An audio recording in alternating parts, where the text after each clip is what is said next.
Hello বন্ধুরা, সবাই কেমন আছো? আশা করছি ভালো আছো। আজ আমরা পাঠ 20-এ কি বলেছে দেখে নিব। গল্পের নাম বিড়াল ছানা। ঝিলি ও মিলি দুই বোন। তারা দেখতে একই রকম। সবাই ডাকে ঝিলিমিলি। দুজনের দুটি বিড়াল। ঝিলির বিড়াল সাদা, মিলির বিড়াল কালো। বিড়াল দুটির খুব বন্ধুত্ব।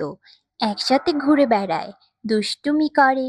ঝিলি মিলি স্কুল থেকে ফিরলে দৌড়ে কোলে ওঠে। ওরা খেতে বসলে বিড়াল দুটি পাশে বসে। ঝিলি মিলি মাছ খেতে দেয়, বাটিতে করে দুধ দেয়। বিড়াল দুটি মজা করে খায়। একদিন হঠাৎ করে কারলো বিড়ালটা উধাও। ঝিলিমিলির ভীষণ মন খারাপ। এবারে ওবারে খোঁজ করে, কিন্তু কোথাও নেই। সাদা বিড়াল মন খারাপ করে বসে থাকে। মিলি কাঁদে, ভাবে কোথায় হারিয়ে গেল বিড়ালটি।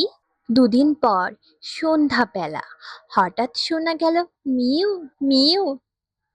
ঝিলিমিলি দৌড়ে এলো, দেখে বারান্দায় দাঁড়িয়ে আছে কালো বিড়ালটি।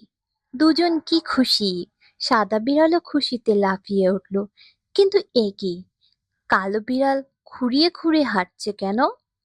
মিলি কোলে নিয়ে দেখে বিড়ালটার পায়ে ক্ষত, হয়তো কেউ মেরেছে। মা বললেন, এভাবে কেউ মারে? বাবা বললেন, চিন্তা করো না, আমি ওষুধ লাগিয়ে দিচ্ছি। কয়েকদিন পর পা ঠিক হয়ে গেল। কালো বিড়াল আবার আগের মতো হাঁটে। দৌড়ে গিয়ে মিলির কোলে ওঠে। ঝিলিমিলির পাশে বসে থাকে দুটি বিড়াল। মিলি গান গায়, মিষ্টি বিড়াল ছানা, দুষ্টুমি তার মানা, ঘরের ভিতর নাচে গাই তাই রে না না না। শব্দ শিখি। উধাও মানে হারিয়ে যাওয়া, ক্ষত মানে ঘা বা আঘাতের দাগ। বন্ধুরা, এই ছিল তোমাদের গল্প। দেখা হবে পরবর্তীতে। আমাদের ভিডিও পাওয়ার জন্য তোমাদেরকে চ্যানেলটিকে সাবস্ক্রাইব করতে হবে।